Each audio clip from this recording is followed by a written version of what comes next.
नमस्ते मित्रों। एक समय की बात है कि प्रहलाद महाराज अपने राज्य में विचरण कर रहे होते हैं, अर्थात वो भारतवर्ष में विचरण कर रहे होते हैं ये देखने के लिए कि उनकी प्रजा कुशल है या नहीं है, उनकी क्या समस्याएं हैं, इसका विवरण लेने के लिए वो अपने मंत्रियों के साथ एक बार हर जगह विचरण कर रहे होते हैं। तभी वह सह्याद्री पर्वतों के पास आते हैं और वहां पर कावेरी नदी के तट पर वो देखते हैं कि एक अवधूत जमीन पर लेटा हुआ है।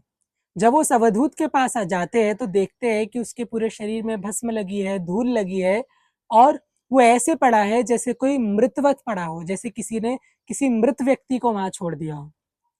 जब प्रहलाद जी वहां जाते हैं तो देखते हैं कि यह अवधूत है और इसकी सांसें चल रही है, ये जीवित है, मानो सो रहा हो। वो जाकर के उससे पूछते हैं कि हे अवधूत, आप कौन है और आप शरीर से बड़े हष्टपुष्ट लगते हैं, आप देखने में सुंदर लगते हैं, आपके शरीर से एक आभा निकल रही है, एक तेजस निकल रहा है, आप है कौन? क्योंकि उस समय उस अवधूत के शरीर के अंदर से ऐसा तेज निकलता है जिसे देख के प्रहलाद जी अचंभित होते हैं। वो जब ऐसा पूछते हैं और उनकी वंदना करते हैं तो अवधूत उठता है और उन्हें अपना परिचय देता है।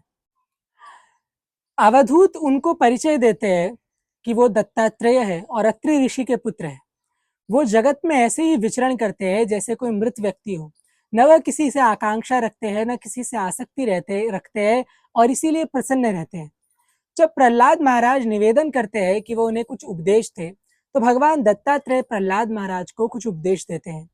वह बताते हैं कि इस जगत के अंदर बंधन का कारण, दुख का कारण कामनाएं होती है, हमारी डिजायर्स होती है। और वो प्रहलाद जी को कहते हैं कि हे महाराज, इस बात को मैं समझ चुका हूँ, इसीलिए मैं कामना रहित रहता हूँ और एक संत की भांति, एक अवधूत की भांति किसी से कोई आसक्ति नहीं रखता हूँ।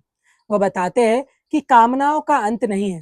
एक गरीब व्यक्ति जो सड़क पर रहता है वो सोचता है कि उसकी एक कुटिया हो, एक कुटिया में रहने वाला सोचता है उसका एक बड़ा घर हो, एक बड़े घर में रहने वाला सोचता है उसके पास एक बड़ी हवेली हो, एक हवेली वाला सोचता है कि उसके पास महल हो, महल वाला सोचता है कि पूरे भूमंडल का राज्य हो। और ऐसे ही जिसके पास भूमंडल का राज्य होता है वह इंद्र का राज्य लेना चाहता है, अर्थात वो इंद्र की पदवी पर जाना चाहता है और इंद्र बनकर भी उसकी कामनाओं का अंत नहीं होता है।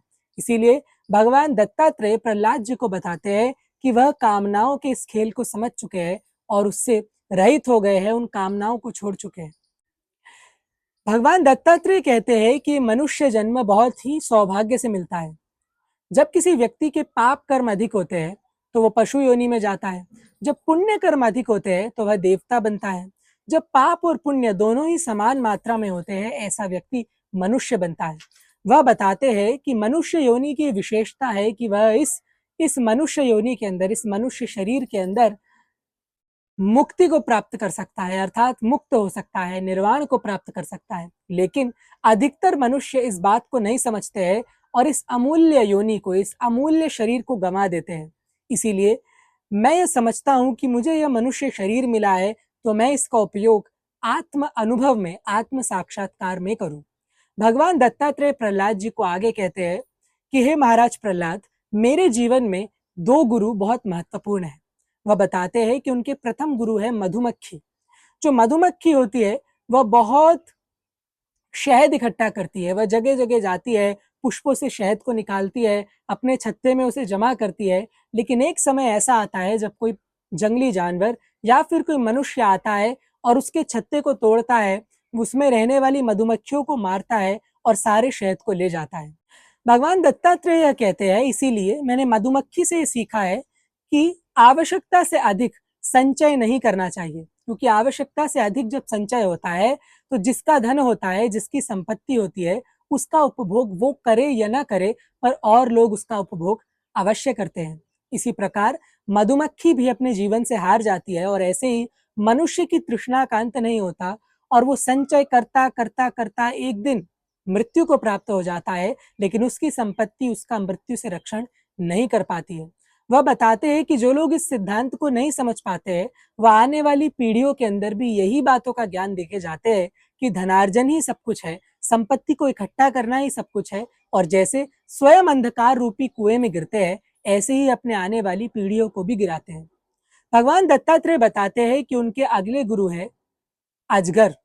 वह कहते हैं कि मैं एक भिक्षु के समान रहता हूँ, मैं एक अवधूत हूँ, मैं एक संत हूँ, न तो मेरा कोई घर है न कोई ठिकाना है, मैं जहाँ चाहे वहां जाता रहता हूँ, घूमता रहता हूँ और जो मिलता है वो खाता हूँ। एक अजगर से मैंने यह शिक्षा ली है कि एक अजगर जिस प्रकार शिकार की प्रतीक्षा करता है लेकिन उसके लिए तृष्णा से नहीं भर जाता है, उसके लिए पागल नहीं हो जाता है, इसी प्रकार एक संत को भी, एक सरल स्वभाव के व्यक्ति को भी होना चाहिए। अजगर से मैंने यह सीखा है कि अजगर संतोष में रहता है, उसको जो खाने को मिलता है, जैसा रहने को मिलता है वो वैसे ही रहता है। इसी प्रकार एक बुद्धिमान मनुष्य को रहना चाहिए, जितनी मेहनत से वह धनार्जन करके धन का अर्जन करता है उसमें उसे संतुष्ट रहना चाहिए और अपनी एक मर्यादा बनानी चाहिए कि कितने धन की उसे आवश्यकता है। अन्यथा इस कामना की, इन डिजायर्स की, इस धन की, इस संपत्ति की कोई भी सीमा नहीं है और यही मनुष्य का दुख का कारण बनती है।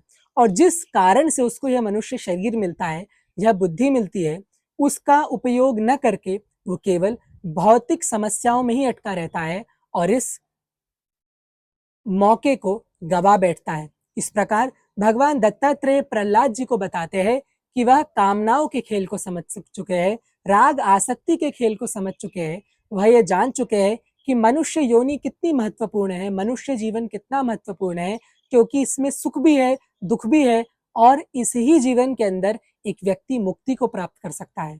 वह आगे उन्हें बताते हैं कि मधुमक्खी से और अजगर से उन्होंने क्या क्या शिक्षाएं ली और अगर कोई भी बुद्धिमान व्यक्ति इन शिक्षाओं पर चलता है तो निश्चित ही अपने जीवन के ध्येय को प्राप्त करता है और सुखी रहता है। नमस्ते।